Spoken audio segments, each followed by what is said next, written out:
2017, eh, Pep? Happy New Year! Happy New Year! Here we are. Right, the first video of 2017, and as we said previously a couple of videos ago, we're going to do a simple skills to kick this year off. Something we absolutely love doing is imparting those basic little bits and pieces that you can use on your bike and your projects and your builds that will really help you make a better job, turn out a higher end finish, and make you a bit more proud of what you're up to. Obviously, instilling confidence is what it's all about. So today I'm going to show you something really simple that my metalwork teacher showed me forever ago. Stop it, leave it.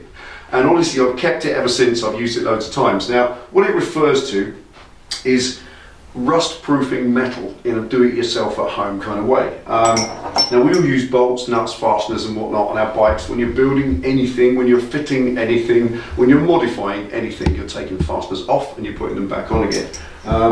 Looking at factory fasteners, when we look at them, things like this, they've always got this kind of black finish to them, which, as you can see, is something that we're all familiar with. Well, how does it happen? I said to my metalwork teacher, Mr. Wilson, I said to him 36 years ago, how does it that back in the day before electroplating and chrome plating and all the rest of it, how did stuff not rust? They didn't really have stainless steel, so what happened? And he explained and he showed me and he actually made it a class. So it was something I learned a long time ago and I've used it loads of times since. So we've got, just to show you this, we've got obviously stainless steel bolts, very lovely, very modern, been around a lot less time than things like zinc bolts. So that's a standard steel bolt with a zinc coating.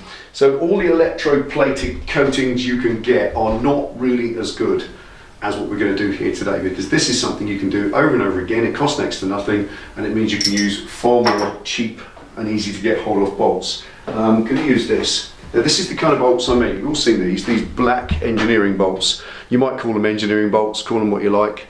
They're the sort of thing you see all over the place. And I've gone loads and loads of times and purchased bolts and fasteners from Screwfix, Allfix, all the different bolt places. And I've come out the door with these things as the only option. I said, have you got stainless? Have you got that? No, they haven't. They've only got it in an engineering finish. And that's designed for an engineering environment where it's not going to get wet, there's no weather going to get to it, and it's just going to stay oily and dirty, so it doesn't really matter. So what I'm going to do is first of all start by rubbing that coating off with a Scotch-Brite. As you can see, it comes off ever so easy. I don't even know what it is, to be honest. One of you will probably tell me. It's some sort of engineering finish. And when you take it out, look, that's what you end up with. That is just mild steel, simple as that. Now, my buddy Carlos has got a bolt exactly like that on his Harley Davidson Sportster, and it's got a tank lift, and it's the one that holds the tank lift on, and the head of it is rusted out to death because it wasn't treated before it went in. Doesn't mean it's the wrong bolt, it should have just been treated, and that's what I'm going to show you to do today. Very quick, simple skills, how to rust treat just the head of that bolt. You don't need to do the rest because the rest of it is inside the job. It's only the head with the washer that sticks out, and you don't want it rusting up because it looks horrible, it looks manky, and it will eventually impede the strength and integrity of the bolt. It will make it weak, so if it gets really rusty. And I mean, you can't get a socket cap. This is a socket cap, so if you can't get an Allen key in there because it's all built up with rust, you're never going to get it off. You're going to have drilling it out. So here is how you rust treat a simple bolt head so it will never ever rust, and you don't need any paint on it that will chip. It's as simple as this. Welcome back to the Delboy's Garage. Okay, tools for the job. Pair of grips to hold it because it's going to get hot. Simple propane blow lamp, the sort of stuff you get in your DIY store. You can use oxy and all the rest of it if you flash, and I've got that, but I haven't. And some engine oil. Now, you can use actually any oil you like. I'm just going to use a bit of clean motorcycle engine oil, that's it. Simple as that, a little bit of clean oil. And again, you could use anything you want. In the past, this process goes back to the Iron Age, really. It goes back thousands of years, because long before there were any of these fancy coatings, metalsmiths would always use something, and normally it would be, I've read about this, it's bacon fat, pork fat, that sort of thing, or any sort of linseed oil, olive oil, sunflower oil, anything they could get that would be an oil, because there was no motor oil 3,000 years ago. So they just used an oil of sorts. It's as simple as that. Right, now the first thing we need to do is heat the bolt up. But I want to, before before the blow lamp starts roaring and you can't hear me, I want to talk about the heating process. When you heat something, it goes through a stage of colours. It goes through a yellow. That yellow turns into like a straw brown colour. That brown then starts to take on a blue colour. Then it goes purple. And then it will go white. Not white as in snow, but it will kind of go back to a steel colour. And that means you've burnt through all of the colour stages. So that gets you to 400 degrees. Once it goes back to being the steel colour, it's over 500 degrees. And at that point, it begins its turn to red. When it goes that cherry red colour like this, that then is 850 degrees, and you've done something wrong, then you've annealed it. So it's very important when you do this not to overheat it. You must heat it enough to cook the oil and no more. It mustn't be 800 degrees. You must not change this to red. You don't want to see any form of orange, red or anything. Once it goes back to being steel, goes through its little rainbow stage, then it's time to take action and we dip it in the oil and start burning it. So I'll show you what that works. I'll show you how it changes colour. Ready, Pen? Mm-hmm. You got a mask on. Penny's got a mask on.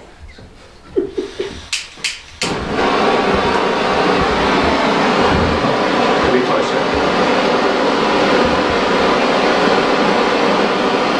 Just from the head, because only the head will be exposed to the atmosphere.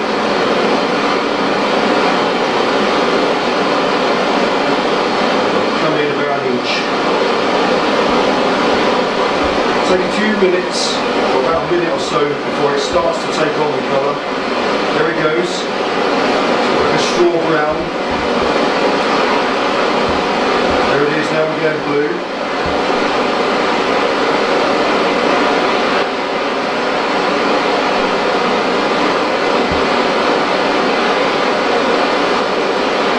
And now it's gone back to being steel. So there's all the colours. Before that gets any hotter, we're going straight in the oil.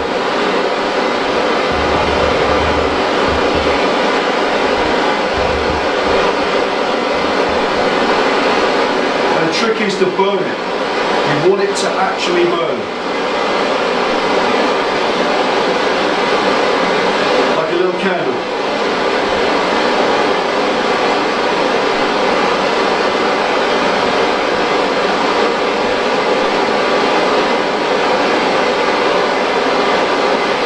Keep it in the flame, will overheat the head.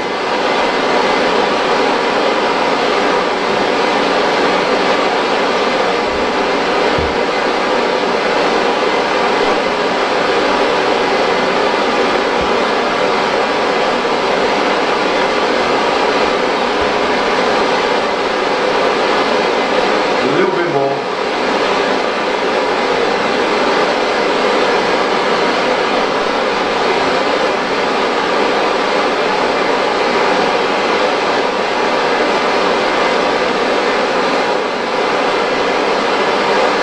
Cooking the oil off, you're letting it burn itself off.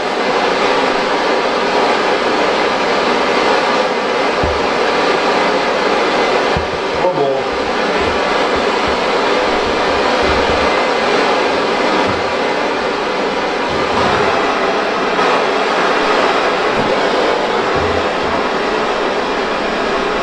And there we go, we're just going to let that burn off now. Just starts popping. We're coming close so you can see it while it's still alight. Now we've got the colours there. You can see the colours on the stem where it sort of went through those stages of rainbow, and there's still a little bit of grey to that. Now what we need to do with that is let it cool naturally. Now obviously I'm not going to put my hand on it because that would be silly, but just to dab off the worst of the oil, just so I can show you it. And there we are. Now what we've achieved here is a rust-proof bolt. Simple as that. Well, if you use old engine oil contains a lot of carbon. That's what it is, soot effectively, and that will blacken the steel a lot more than this. There we go. So there's the finished process. What you achieve, I can see that. You can see it there. That's it. Now it's actually quite a nice looking finish. Now, if you haven't overheated it, provided you haven't overheated it, that is as strong as it was before, no problems whatsoever, and that will now be completely rust proof. You can use it in an external environment, it can bolt on a foot peg or bolt on a side stand or something like that, and you've got a bolt that is going to be secure and not start rusting in a few months' time. And it didn't cost anything, literally a little cup full of oil, took the rest back in the pot, job done. And you can use any form of oil you like, olive oil, vegetable oil, pork fat, whatever you like. And this process goes back, honestly, any of you guys watch the videos of people who make blades, who make swords and knives and axes, it's exactly the same process. You quench it in oil, and that has the act of also impregnating the steel with the oil so that it won't rust. Because you know what, your sword or your axe or whatever it is rusting, that's no good to you, is it? And you don't have to keep getting the rust and rubbing it off. So that's the same reason that blades are quenched in oil. There's other reasons I don't want to go into too deeply, but basically for the purposes of your motorcycle projects, if you're going to use basic raw steel bolts, which are very much the cheapest bolts there is, you can use something like that as a way of rust proofing the head, just the head, and you want to come in about 1 inch, and then when you put a little stainless washer under that, job done. Looks absolutely beautiful, nice shiny back, and it being that it's not paint, it won't chip off, it will stay there forever and look gorgeous. Anything else, Ben? That's it. Well, you know, this Gorgeous bolts. Gorgeous bolts. What's wrong with you? That was like a slogan, wasn't it? Gorgeous bolts. Is that ready to pick up yet? Not quite. It's a little bit hot still. There we go. Do that yourself. Have a little practice. We're not actually saying this is the exact correct way to do it, but it is a process that you can learn and you can use it for your bike. Remember, the most important thing is when you've done it all, don't go quenching it in freezing cold water because you'll jeopardize the security of the bolt and it will snap. You'll actually ruin the temper of the steel. Let it cool naturally. That's absolutely fine. Can we call it there, shall we? Yep. Okay, there we are. Happy New Year. Welcome back to Delboy's Garage for 2017. We've got lots and lots to come. Who knows where we'll be a year from now. Thank you so much for all of your amazing support. We hope this has helped you in some way or another. Penny, got anything to say? Happy New Year. Happy New Year. Ride safe. We'll see you for the next one.